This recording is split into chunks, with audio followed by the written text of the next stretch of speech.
por eso queremos hablar hoy sobre cómo ordenar nuestra casa en los últimos tiempos. Y yo quiero que vayamos al libro de Primera de Reyes 18, 1 y 2, ¿verdad? Y al 3. Dice: y sucedió que después de muchos días la palabra del Señor vino a Elías en el tercer año diciendo: ve, muéstrate a Acab y enviaré lluvia sobre la faz de la tierra. Verso 2. Y Elías fue a mostrarse a Acab, y el hambre era intensa en Samaria. Y Acab llamó a Abdías, que era mayordomo de la casa, y Abdías temía en gran manera al Señor. Entonces dice la Biblia que el rey Acab tenía una casa desordenada, empezando porque se casó con una mujer fenicia, es decir, con una mundana, no era del pueblo de Israel. Entonces dice la Biblia que desde ese momento, al casarse con una mundana, ¿verdad? Dice que ya comenzó a haber un desorden en su casa. Después dice la Biblia que dejó que su mujer gobernara. Ahí es donde nosotros vemos la figura a través de Jezabel del matriarcado, donde la mujer quiere mandar, tomar el lugar del varón, ¿verdad? Tomar las decisiones sin avisarle, y ella piensa que ella es la cabeza, se autoproclama la cabeza de su hogar. Entonces había un desorden, ¿verdad? Religioso, un desorden político, un desorden, ¿verdad? En su familia.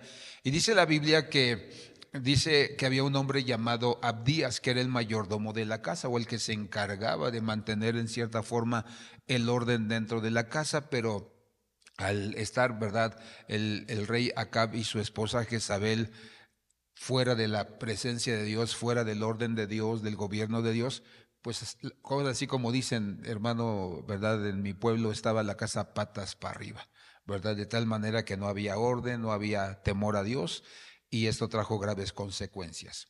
Y después, primer libro de los Reyes 20, versículo 20, versículo 1, dice la Biblia que el desorden trajo como consecuencia que Israel fuera conquistado por un rey llamado Ben-Hadad. Dice primer libro de Reyes 21, y Ben-Hadad, rey de Aram, reunió todo su ejército y tenía con él 32 reyes con caballos y carros, y subió, sitió a Samaria y peleó, ¿qué dice?, contra ella. Entonces nosotros sabemos, ¿verdad? Ben-Hadad significa hijo del rayo o hijo del trueno. Entonces nosotros sabemos que los rayos, los truenos, lo que hacen es traer catástrofes, traer, ¿verdad?, incendios, traer devastación, ¿verdad?, en los pueblos, en las ciudades. Entonces nosotros nos damos cuenta que cuando no hay orden en la casa, inmediatamente Satanás tiene la puerta abierta para entrar a nuestros hogares y destruirnos, precisamente por el desorden o la falta del orden. Entonces, nosotros tenemos que entender que nuestro trabajo no es realizar nuestra profesión o a lo que nosotros nos dedicamos. Eso es parte de nuestro trabajo todos los días, pero nuestro trabajo principal es velar, cuidar y ordenar nuestra casa. Y vamos a ver qué significa la palabra casa. Es la palabra vayid en hebreo. En el diccionario Strong 1004 dice: ¿qué significa casa? Una casa, especialmente la familia. No hablamos acerca de la construcción. Es el templo, ¿verdad? Somos templos del Espíritu Santo. Es el resguardo. Esa es una casa, ¿verdad? Un lugar que tenemos que resguardar. Mi propia vida como padre, la vida de mi esposa y de mis hijos. Es una morada donde moramos para que todos los que habitemos en la casa podamos tener un mismo pensamiento, un mismo sentir, un mismo caminar. Dice un receptáculo, es decir, la casa es donde se recibe la educación, donde se reciben los principios, donde se reciben los valores, donde se recibe la instrucción de buscar a Dios, de temer al Señor, ¿verdad? Todos los días. Es un grupo familiar, ¿verdad? Y que mientras vamos caminando con nuestros hijos, ¿verdad?, la familia se extiende más, y entonces vienen las nueras, los yernos, los nietos, y entonces por eso decimos que es un grupo familiar, ¿verdad? Donde empezamos con 2 personas, pero que al tener a sus hijos, a sus hijas, se convirtieron en otras familias cada uno de ellos. Entonces por eso hablamos de que la casa no es, ¿verdad?, la construcción o la estructura donde nosotros vivimos, sino es la gente que habita dentro de ella. Y la palabra griega es la palabra oikia, que significa residencia, por implicación una familia, el sostenimiento. Por eso está establecido en las leyes, ¿verdad?, que la familia es, ¿verdad?, columna pues de la nación, ¿verdad? Dice los miembros de la familia. Entonces, aterrizamos. ¿Qué es casa? las personas que viven dentro de ese lugar y que nuestra responsabilidad es caminar juntos, pensar de la misma manera, ¿verdad? Claro, diferentemente punto de vista, pero que coincidamos, ¿verdad?, en todas las cosas y que no haya división entre nosotros. Ahora la pregunta es, ¿qué tipo de casa tenemos?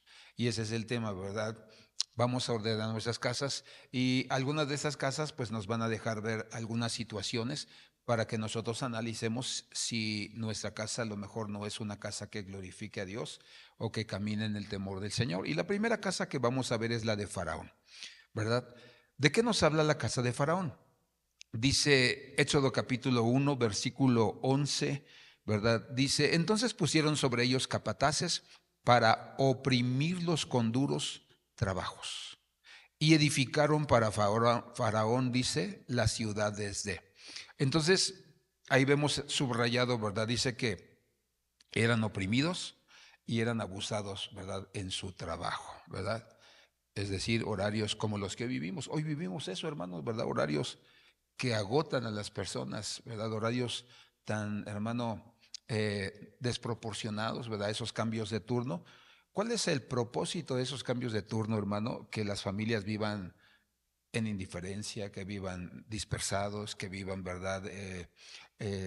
Sin el cuidado que debemos a los nuestros, que vivan cansados, ¿verdad? Entonces, por eso nosotros sabemos que eso no es producto, hermano, solo de que la empresa lo estableció, no, tiene un propósito dentro de la sociedad para dividirnos, ¿verdad? Y que ellos cuando nos muestren sus soluciones, nosotros digamos, sí, creo que esa es la solución, ¿verdad? Éxodo 1:13 dice, los egipcios pues obligaron a los hijos de Israel a trabajar duramente. Versículo 14 dice de la siguiente manera, y les amargaron la vida con dura servidumbre en hacer barro y ladrillos y en toda clase de trabajo del campo. Todos sus trabajos se los imponían con rigor. ¿Te imaginas, hermano, la vida que ellos vivían en ese lugar, en Egipto? Por eso cuando dicen, ¿verdad?, que se acordaban de la comida, pero no se acordaban del maltrato y de todo lo que vivía. Dice Éxodo 1:15, y el rey de Egipto habló a las parteras de las hebreas, una de las cuales se llamaba Cifra y la otra Púa, y les dijo, cuando estéis asistiendo a las hebreas a dar a la luz y las veáis sobre el lecho del parto, si es un hijo, le daréis muerte, pero si es una hija, entonces vivirá. Entonces nosotros nos damos cuenta como una de las cosas, ¿verdad? Si hacemos un resumen de todos estos versículos, ¿verdad? Dice que vivían o que la casa de Faraón era una casa que oprimía a las personas. O sea, no tenían libertad para expresarse o para soñar, hermano, para desear alguna cosa buena. Dice, ¿verdad? Según lo que vemos, era, ¿verdad?, una casa llena de injusticias, llenas de humillaciones, donde les hacían sentirse peor que animalitos, ¿verdad? Se les hacían sentirse como basura a cada uno de ellos. Dice que había desigualdad, amargura y muerte, ¿verdad? Porque dice la Biblia que Faraón era impío, dice la Escritura, ¿verdad?, que mandó a matar a los recién nacidos varones. Entonces, por eso nosotros nos damos cuenta de la importancia de saber cómo está nuestra casa. A lo mejor se encuentra en estas condiciones. A lo mejor nos sentimos oprimidos, oprimidas, ¿verdad? Hay casos, ¿verdad?, de gente, a lo mejor de nuestros vecinos, donde sabemos que el hombre es, ¿verdad?, un macho opresor, ¿verdad?, que no deja hablar, que no deja, ¿verdad?, que se expresen los hijos, que no den opiniones, ¿verdad?, para traer mejoras a la vida, a la familia, ¿verdad?, en su situación económica o de cualquier otra índole. Entonces nosotros nos damos cuenta que, pues ese es el primer tipo de casa, y donde si nosotros venimos arrastrando una vida que así fue nuestra vida con nuestros padres, que fueron opresores, opresoras, tenemos que romper con esa maldición generacional, porque instintivamente vamos a querer establecer esas mismas costumbres en nuestra casa hoy, en nuestro tiempo, en la casa que ahora a nosotros nos toca gobernar. Después vemos la casa de esclavitud y volvemos, ¿verdad?, a leer Éxodo 13:3. Dice, y Moisés dijo al pueblo, acordaos de este día en que salisteis de Egipto, de la casa, dice, de esclavitud. Pues el Señor nos ha sacado de este lugar con mano poderosa, no comeréis en él nada, dice, leudado. Entonces, ¿qué es una casa de esclavitud? Cuando el esposo cree que la esposa es la criada y los hijos son los criados. Piensa, ¿verdad?, que son sus criados y que no tienen derecho a nada, ¿verdad? A veces hay personas donde le dice el hijo al papá, papá, es que ya, pues ya no tengo tenis, ya no tengo zapatos, ¿verdad? Y todavía voltea enojado y le dice, ¿cómo que no? Si apenas tienen 7 años que te los compré. Y entonces nos damos cuenta que son opresores, ¿verdad? Que son marros para darle a su familia, para proveerle a su familia, que los humillan, ¿verdad? Y el Salmo 127 nos dice en realidad cómo o qué son nuestros hijos para nosotros, nuestra esposa. Dice el Salmo 128, perdón, verso 3. Tu mujer será como fecunda vid. En el interior de tu casa, tus hijos como plantas de olivo alrededor, dice, de tu mesa, ¿verdad? Y el producto de la vid, uno de las símbolos, de las figuras es el amor. Y los olivos son símbolo de el gozo, ¿verdad? Símbolo del regocijo. Entonces la Biblia dice que en una casa la esposa es la que llena el lugar de amor. Por eso, si usted se da cuenta en los varones, ¿verdad? Nuestras esposas son detallistas. ¿Verdad? Nosotros podemos vivir, hermanos, sin adornos, sin carpetas, ¿verdad? O sea, decimos, ¿para qué las quiero? No me hacen falta. Pero la esposa comienza a poner cosas en la casa, ¿verdad? Vienen las fechas de primavera, ¿verdad? Viene el otoño, la Navidad, y quieren adornar sus casas. Entonces dices, porque eso es lo que ellas quieren traer, ¿verdad? Que la gente que entre, empezando por el marido, por los hijos, se sientan contentos, se sientan satisfechos de llegar a su casa, que esté limpia, que esté arreglada, ¿verdad? Que esté todo en orden. Y los hijos pues traen el gozo, la felicidad, ¿verdad? Porque nosotros vivimos 3 años y medio sin poder tener bebés. A nosotros nos declararon estériles médicamente. Entonces teníamos todo, hermano. La verdad teníamos todo. En la iglesia donde yo trabajaba, yo era el pastor que mejor ganaba en la congregación, ¿verdad? Aparte de todos los pastores consiervos que había conmigo, éramos como unos 15 o 18, ¿verdad? Entonces teníamos todo, pero cada vez que llegábamos a la casa, se sentía la soledad, la tristeza, el silencio. Y la verdad es que hubiéramos dado todo lo que teníamos económica y materialmente para escuchar una risa, para escuchar un, ya llegó mi papá, ya llegó mi mamá, ¿verdad? Y que saltaran de alegría y nos besaran. Entonces, pues en realidad esa debe ser el ambiente de una casa, ¿verdad? No un ambiente de esclavitud, ¿verdad? Entonces, por eso pues debemos trabajar en nuestra casa, ¿verdad? Que todavía se emocione nuestra esposa cuando lleguemos a la casa, ¿verdad? Nuestros hijos, y que pues nos, ¿verdad? Abracen, nos besen y nos mimen donde quiera, hermano, que andemos y lleguemos a la casa. Y después está la casa leprosa, ¿verdad? Dice el libro de Levítico capítulo 14, verso 43 y 44. Sin embargo, si la marca vuelve a aparecer en la casa después de que él haya quitado las piedras y raspado la casa, y después de haberla recubierto con mezcla, el sacerdote entrará y la examinará. Si ve que la marca se ha extendido en la casa, será una lepra maligna en la casa. Dice, esta casa es inmunda. Entonces nosotros nos damos cuenta que hay algunas características, ¿verdad?, de la casa leprosa. La lepra era una de las principales enfermedades en Egipto. O sea, era el nacimiento, ¿verdad?, que de ahí se extendió a todas las demás naciones. Y nosotros sabemos que Egipto es figura o símbolo del mundo. Entonces, ¿cuándo es cuando una casa comienza a llenarse de lepra? Cuando actuamos como mundanos o llevamos una vida mundana. Y dejamos entrar al mundo a nuestra casa, ¿verdad? Y queremos tener las costumbres del mundo, las maneras de pensar del mundo, hacemos lo mismo que hace el mundo, caminamos como el mundo lo hace, entonces nuestra casa comienza a ponerse leprosa y entonces tenemos un problema, ¿verdad? También la lepra dice que lo primero que hace es empezar a que la piel se engrose y esto nos habla acerca de gente insensible al llamado de Dios hacia sus vidas, gente rebelde, ¿verdad?, al llamado de Dios. Dios nos llama, dice, de una y de muchas maneras, ¿verdad? A través de que alguien nos predique el Evangelio, a través de que alguien nos invita a su iglesia, a través de una enfermedad, de una escasez económica, etcétera, etcétera. Un accidente, quizás hasta una muerte. Pero el propósito es que nosotros seamos sensibles al llamado de Dios. Entonces, una casa leprosa es alguien que no tiene ninguna intención de buscar a Dios, de conocerlo y de servirlo. Entonces nosotros entendemos que a veces hay miembros de la familia que no tienen esa intención, están leprosos.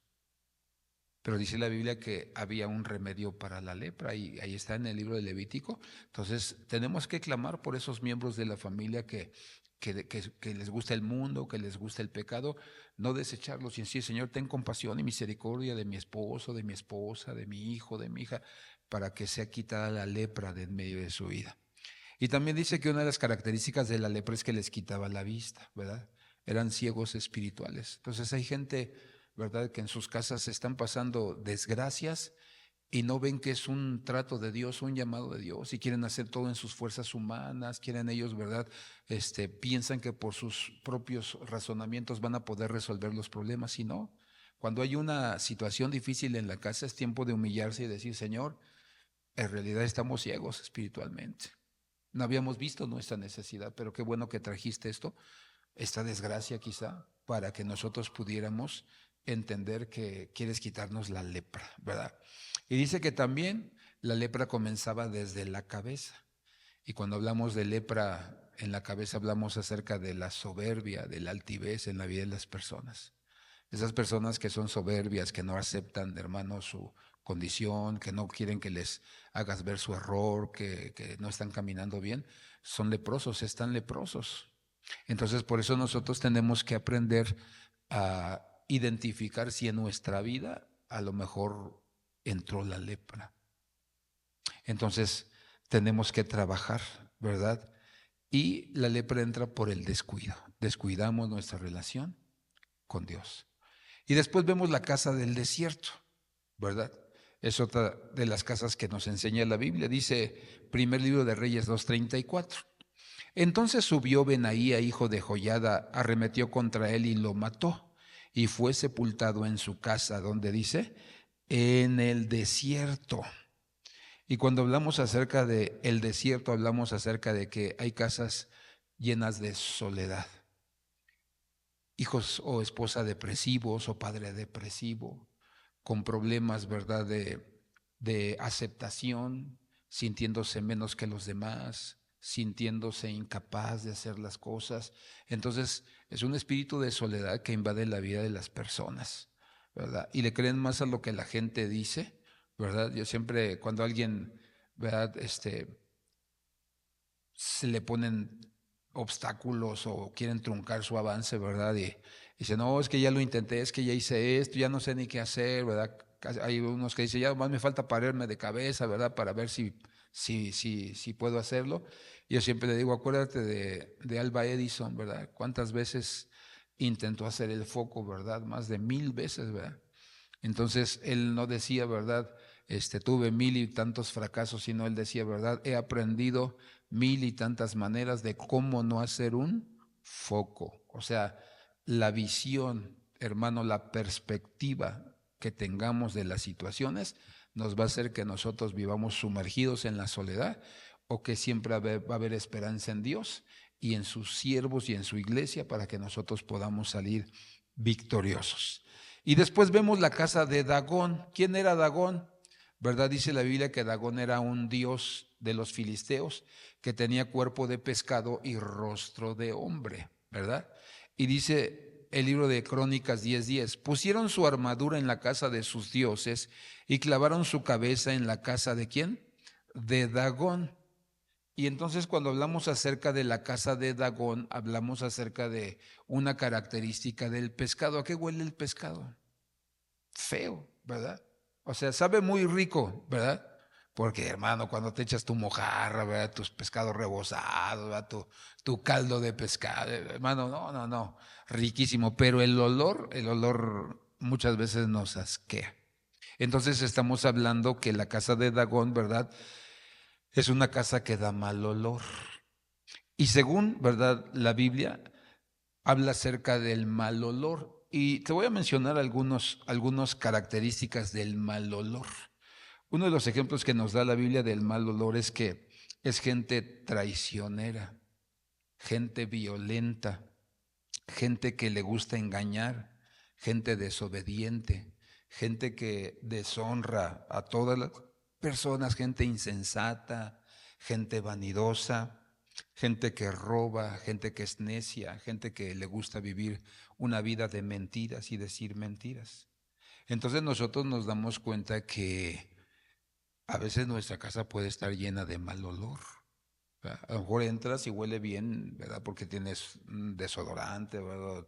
Trapeaste y está rico el aroma, pero no habla acerca del aroma, ¿verdad? Que se percibe con la nariz, sino del aroma de la condición del alma de las personas que están en ese lugar. Y cuando nosotros vemos en la Biblia, en el libro de Cantares, capítulo 3, la Biblia nos enseña a nosotros, ¿verdad? Que, no miento, Cantares 8:13, dice la Biblia que nosotros vamos a encontrarnos con nuestro amado, dice en el monte del olor, pero para que nosotros podamos subir al monte del olor y estar con el Señor, tenemos que quitar el mal olor de nuestras vidas, desarraigar el mal olor de nuestras vidas. Entonces nosotros nos damos cuenta que necesitamos trabajar en esas áreas, ¿verdad?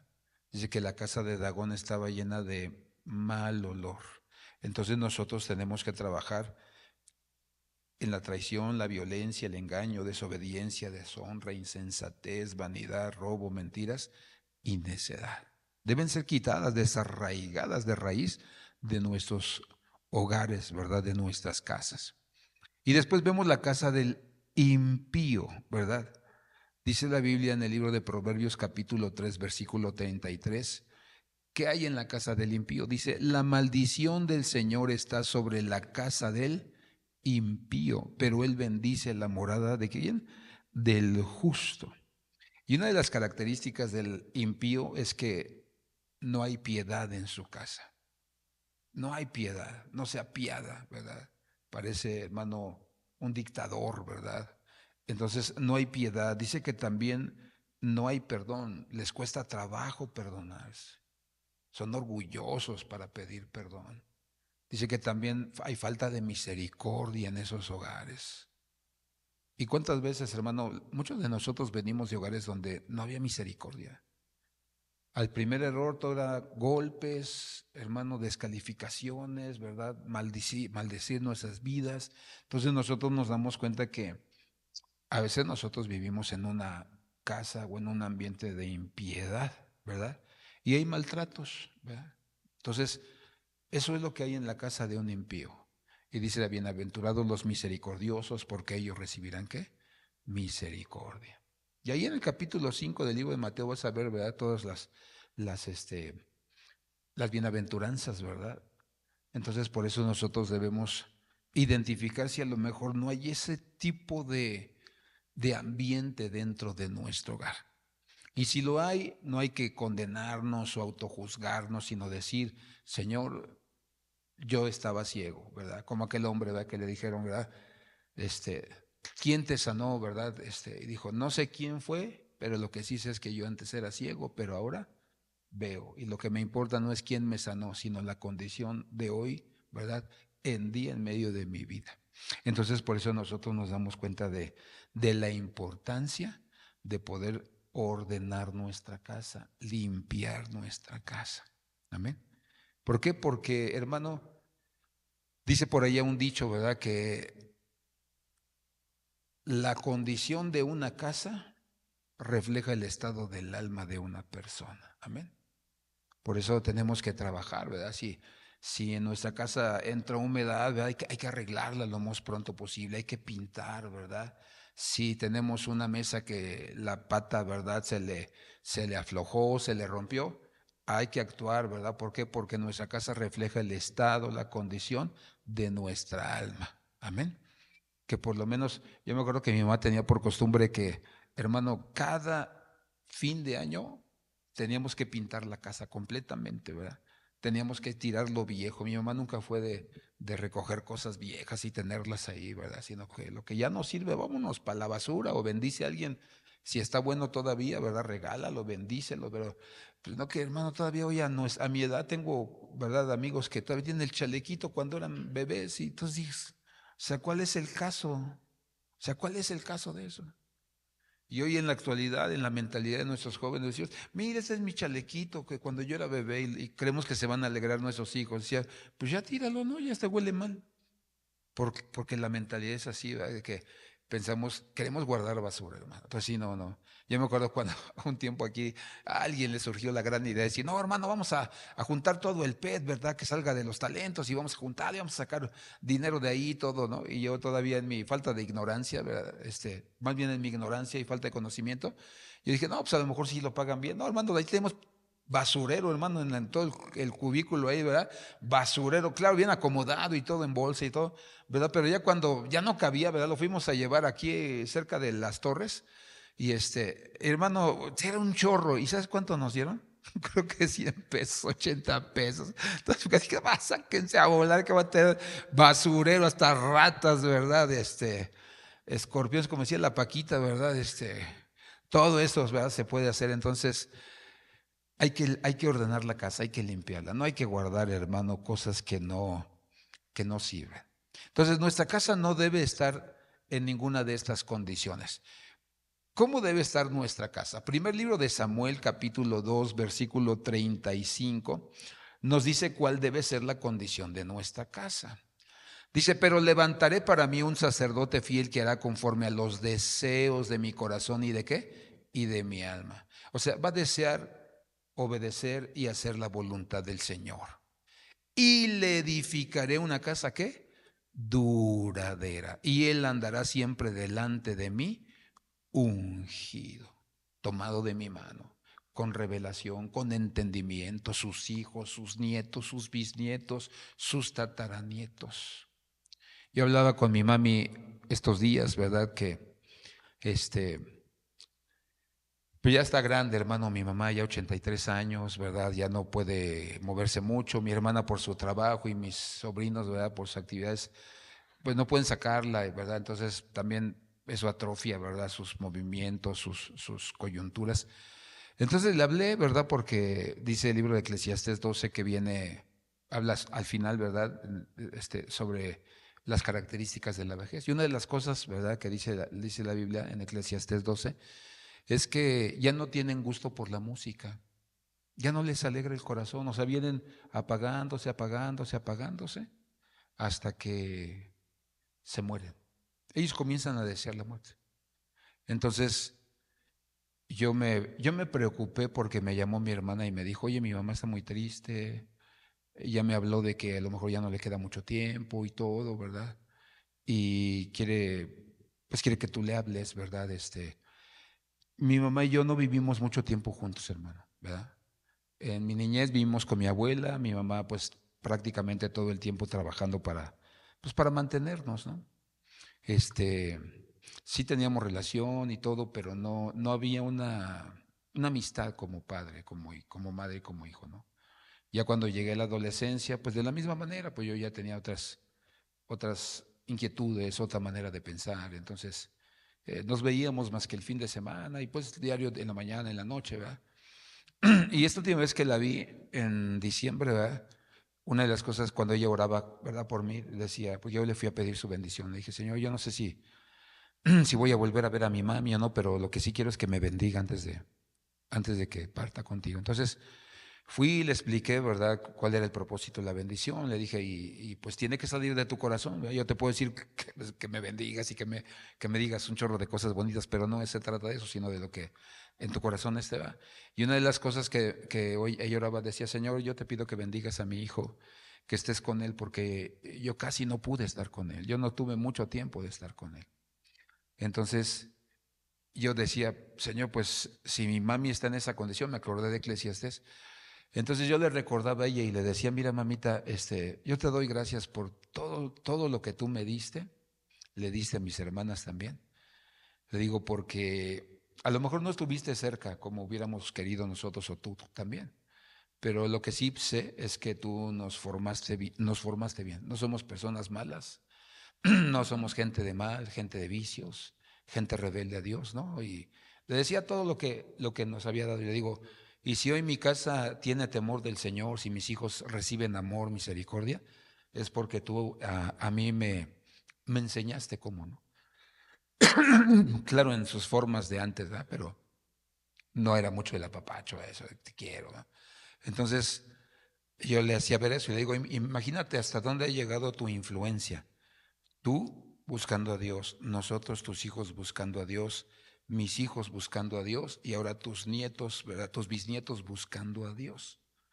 4 generaciones buscando a Dios. Tú fuiste la punta de lanza y tu amor por el Señor, no solo de buscarle, sino de servirle, ha venido sobre todos nosotros. Entonces, tú fuiste la puerta de bendición para nuestras vidas, para nuestros hogares.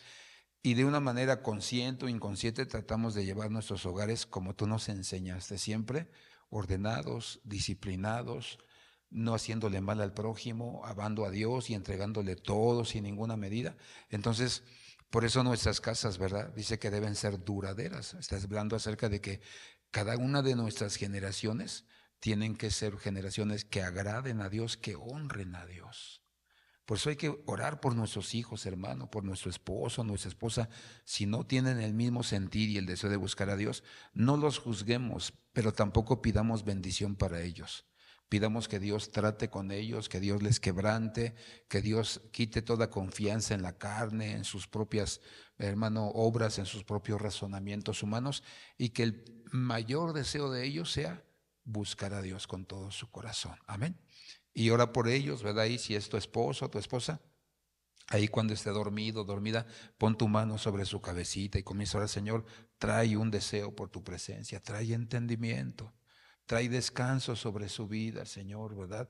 Para que pueda buscarte, reposar en ti, que no se angustie si tú lo ves angustiado o angustiada, preocupado, ¿verdad? Por tus hijos de la misma manera, ¿verdad? Ora ahí cuando se levantan y se van a la escuela, pon tu mano en su almohada, en su cama, ¿verdad? Y Señor, yo desato una hambre, una sed por tu presencia en la vida de mis hijos, en la vida de mis hijas. Señor, que ellos tengan hambre de ti, amor por tu presencia y comienza a declarar la bendición. Hay una hermana un pastor que me comentaba, ¿verdad? Estamos hablando de las estrategias para poder alcanzar a nuestra familia para Cristo. Eso fue ya hace muchos años, unos 9 años. Y me acuerdo que él dice que pues le enseñó a una hermana, ¿verdad?, cómo tenía que orar por su esposo que no era creyente. Y entonces dice que comenzó a orar, dice, pero que Dios le mostró que le levantara las suelas, ¿verdad? Bueno, la parte de sus zapatos por dentro, que le levantara eso y que le metiera ahí palabra, lo que ella quería que hiciera, ¿verdad? Entonces la hermana puso, Señor, cada vez que mi esposo camine, va a sentir un deseo por buscarte, ¿verdad? Va a sentir un deseo de aborrecer el pecado. Y dice que sí se lo puso, hermano, le pegó otra vez la plantilla. Dice, cada vez que pise, eso es lo que quiero que pase. Dice que como a los 4 meses fue cuando el hombre llegó y le dijo, ¿sabes qué? Yo necesito buscar a Dios. Dios no es parte de mi vida y me siento vacío, me siento frustrado. Y dice que fue como llegó a Cristo, ¿verdad? Entonces, por eso, ora ahí en donde duerme, donde se sienta a comer, en el lugar donde se sienta, ¿verdad? Ora cada vez que estés lavando la ropa de ellos, Señor, tócalo, Señor, que puedan despojarse, así como se han despojado de esta ropa sucia, se puedan despojar, Señor, de toda maldad, de toda mentira, de toda vida de iniquidad, de pecado. Y tus oraciones, hermano, son efectivas porque eres cabeza del hogar, ¿verdad? Somos la cabeza del hogar. Pregunta, ¿qué se debe hacer en una casa? Porque si ya aprendimos qué es lo que no se debe hacer o cuál es la condición, ¿qué se debe hacer en una casa? Número 1, la casa se debe cuidar. Primer libro a Timoteo, capítulo 5, versículo 14. Por tanto, quiero que las viudas más jóvenes se casen, que tengan hijos, que cuiden ¿qué? Su casa y no den al adversario ocasión de ¿qué? De reproche. Porque dice la Biblia que las mujeres que quedaban viudas jóvenes, dice que andaban fornicando y dice que otras andaban de chismosas, ¿verdad? Y por eso dice, a ver, las más ancianas, ¿verdad? Enseñan a las jóvenes a cómo tener en orden su casa, ¿verdad?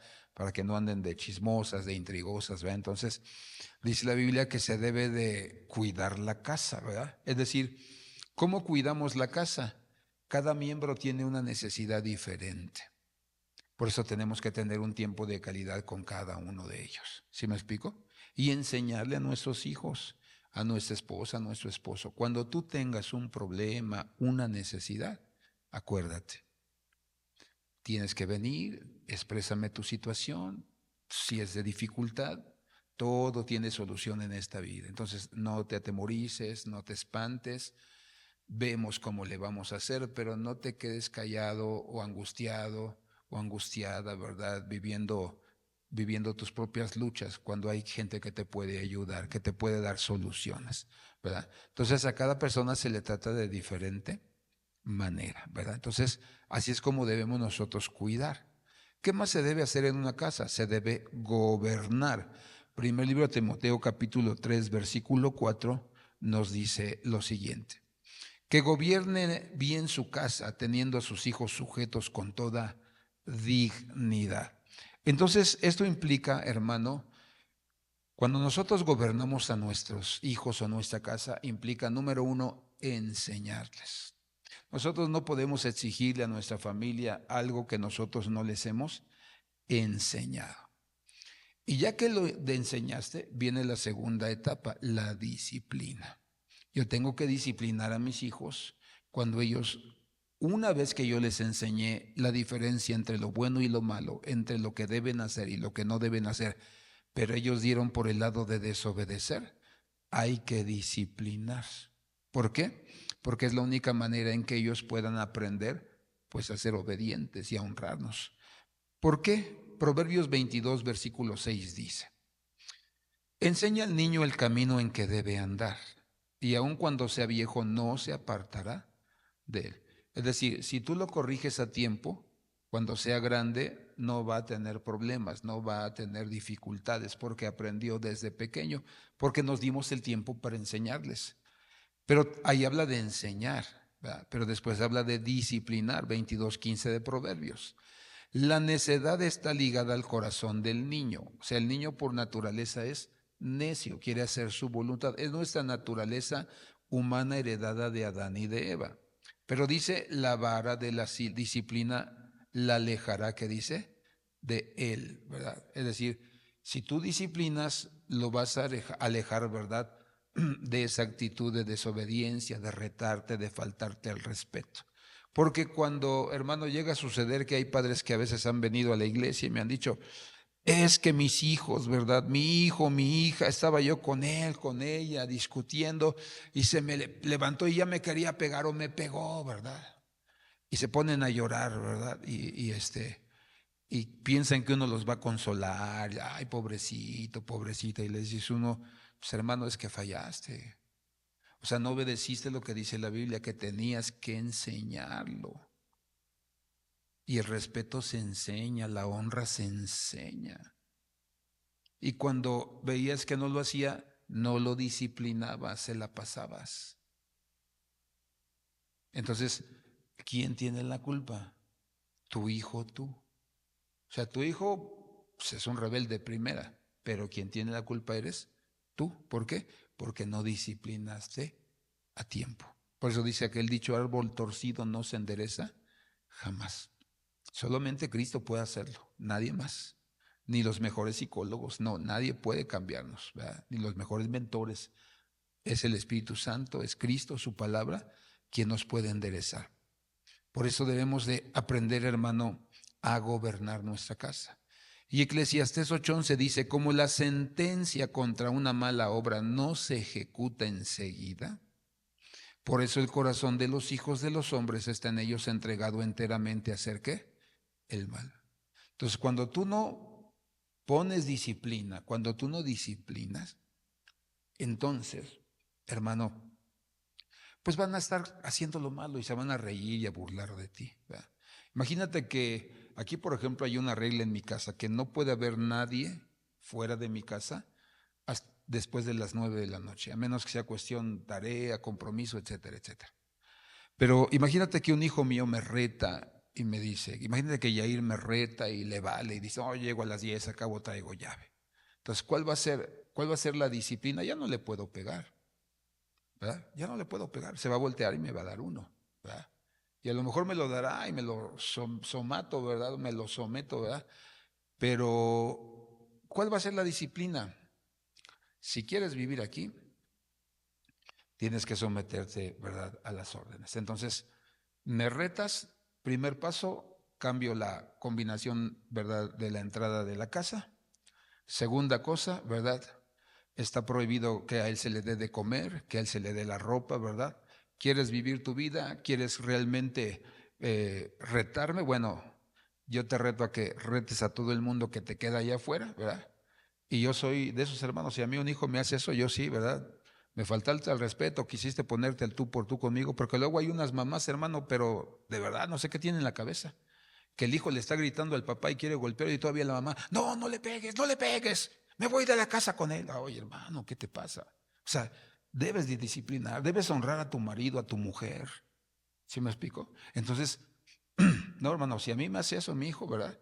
Lo primero que hago es cambiar la chapa, ¿verdad? Si viene y quiere tocar, ¿verdad? Ya le tengo su maleta hecha y órale, a hacer tu propia vida, ¿verdad? A hacerte propio camino, ¿verdad? Que Dios te dé gracia y entendimiento, ¿verdad? Que no te bendiga, que te dé gracia y entendimiento, ¿verdad? Pero no voy a tolerar que tú me faltes al respeto. ¿Por qué? Porque eso se contagia con el resto de los hijos. Y si dejo que uno me falta el respeto, al rato el otro también, o los otros 2 o 10, hay quienes tienen hasta 10. Entonces, por eso dice la Biblia, ¿cómo se debe cuidar la casa? Gobernando y hacerlo correctamente. Que los dos padres estén en el mismo sentir y en el mismo pensar. Porque si uno da lugar a que se le falte el respeto a alguno de los dos padres, ya tronaron, ya les agarró el modo y hermano, dice ahí, dice, está en ellos entregado enteramente a hacer siempre o solamente el mal, lo malo. Por eso debemos tener disciplina y debemos enseñar dentro del hogar. Y 3, debemos modelar. ¿Por qué? Porque si no, no nos van a decir hipócritas. Y todos los días en el templo, Hechos 5:42, y todos los días en el templo y de casa en casa, no cesaban, ¿qué dice? De enseñar y qué? Y predicar a Jesús como el Cristo. Entonces hay dos palabras, enseñar y qué? Y predicar. Es decir, había coherencia entre lo que decían o enseñaban y entre el estilo de vida o modo de vida de cada uno de ellos. Entonces, por eso nosotros nos damos cuenta, hermano, de que nosotros debemos modelarle a nuestra casa con todo y en todas las áreas de nuestra vida, ¿verdad? Entonces, imagínate que yo aquí te digo, no, ama a tu esposa, ¿verdad? Quiérela, bésala, ¿verdad? Y que yo, mi esposa, cuando ¿verdad? Me quiera decir algo, diga, hágase para allá, ¿verdad? Y que la maltrate, ¿verdad? Que la golpee, que la humille. No, debe haber coherencia entre mis palabras y entre mis hechos. Y dice que debemos barrer, ¿verdad? Y tenemos que aprender a hacerlo bien. Lucas 15:8. ¿O cuál mujer si tiene 10 monedas de plata y pierde una moneda, no enciende una lámpara y qué? Y barre la casa y busca con cuidado hasta hallarla? Dice la escritura que tenemos que aprender a barrer nuestra casa. Y la Biblia nos habla en los siguientes versículos, solamente los voy a mencionar, pero no los vamos a leer. Habla acerca de barrer las casas. ¿De qué tenemos que barrer nuestra casa? Jeremías 5:27 dice que hay que barrerla del engaño. Si hay algo que debemos barrer y sacar es toda clase de engaño. Isaías 13:21, ¿verdad? De toda tristeza, de todo salvajismo. En la casa no se puede permitir gritarse unos a otros, ofenderse unos a otros. Debemos inculcar el respeto, la honra entre unos y otros. Jueces 18:14, ¿verdad? Tenemos que limpiarla de ídolos. ¿Cuáles pueden ser los ídolos? La televisión, los artistas, el dinero, etcétera, etcétera, etcétera, ¿verdad? Mi familia, ¿verdad? Primero está mi familia que tú. Ya se murió la viejita, el viejito, ¿verdad? Y te quedaste sola. Y por todos esos años que dijiste, primero, ¿verdad? Mi familia. Hay que, hay que cortar la idolatría. Cuando hablamos en este capítulo, ¿verdad? Estamos hablando recordando acerca de Jacob, cuando salió de la casa de su suegro Labán, donde dice la Biblia que le quitó todos los ídolos a la familia, ¿verdad? Dice que iban según guiados por Dios, pero cuando se dio cuenta Jacob, ¿verdad? Dice la Biblia que entonces empezó a revisar las tiendas y ahí tenían sus ídolos, ¿verdad? Hay que revisar los cuartos de los hijos, no sea que ahí tengan, hermano, a los ídolos, ¿verdad? Tengan revistas pornográficas, tengan revistas, ¿verdad? De ocultismo, de hechicería, de brujería. Tenemos que ir revisando, ¿verdad? Que no haya idolatría en la vida de nuestros hijos, sino que podamos limpiar o barrer la casa. Y Jeremías 18:22 y Job 39:13 que hay que limpiarla de gritos. Dice la Biblia que en Job 39 habla acerca del avestruz. Y cuando hablamos de los padres avestruz, alguna ocasión mencionábamos que una de las características es el grito, hermano, tan potente que tiene, ¿verdad? Dice que se oye, no me acuerdo si a 9 kilómetros o 10 kilómetros, y es como el rugido del león, ¿verdad? Entonces cuando el león ruge, ¿verdad? O sea, te espanta, ¿no? Te atemoriza. Y eso es lo que hacen los gritos, nos atemoriza. Entonces, pues estas son, hermano, las cosas que nosotros tenemos que cuidar. Sí, exactamente. Es una de las formas de cuidar la casa. Dice la Biblia que el que no coma, el que no trabaje, que no coma, ¿verdad? Entonces, si tengo un hijo que no estudia, ¿verdad? Y no quiere trabajar, hay que sacarlo de la casa, ¿verdad? Para que chambee y que provea. Y ellos mismos se van sintiendo útiles. Yo veo mis hijos, hermano, ahorita son estudiantes, ¿verdad? Pero cuando han tenido temporadas o épocas para trabajar, yo los veo a ellos cómo se sienten orgullosos cuando llegan de repente, ¿verdad? Aquí en mi casa siempre hacemos burla, ¿verdad? Porque me acuerdo que mi hijo, el mayor, decía, cuando estaba estudiando y ya se iba a graduar, siempre decía, ¿verdad? No, cuando yo trabaje les voy a comprar su leche de sabor, ¿verdad? Y todos ahí, sí, sí. Entonces, ¿verdad? Luego ellos llegan, ¿verdad? Y dice, órale, ya te traje tu leche de sabor, ¿verdad?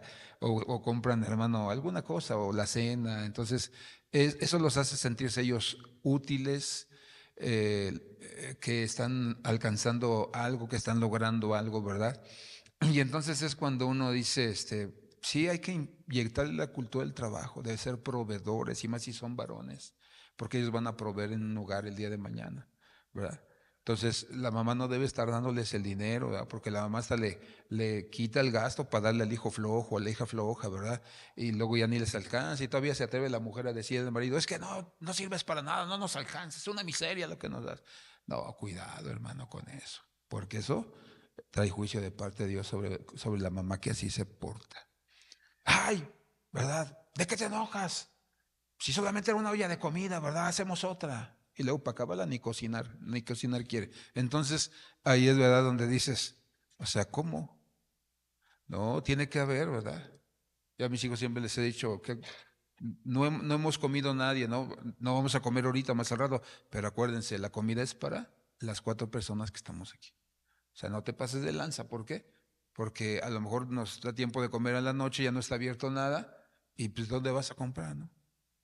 Y para comprarle en el 8, hermano, pues luego está hasta 3 veces más caro. Entonces necesitamos nosotros proveer. Entonces vamos a orar a Dios, que Dios nos ayude, hermano, porque si hay uno de los ataques que está recibiendo la iglesia es, hermano, en la familia, ¿verdad? Que las familias vivan con casas desordenadas, sucias, y el propósito de Dios es que nuestras familias sean firmes, duraderas, ¿verdad? Y que generación a generación vayamos viendo cómo se va potencializando la santidad, nuestro amor por Dios, nuestro servicio por Dios, nuestras riquezas, nuestra fama, ¿verdad? Que cuando esto se potencializa, a la tercera, cuarta generación, hermano, ya empezamos a ver, ¿verdad? Gente famosa, gente muy próspera económicamente, porque se va potencializando la santidad, la bendición, la provisión, ¿verdad? Y la buena administración. Entonces vamos a orar por nuestra casa y vamos a decirle que Dios nos ayude, ¿verdad?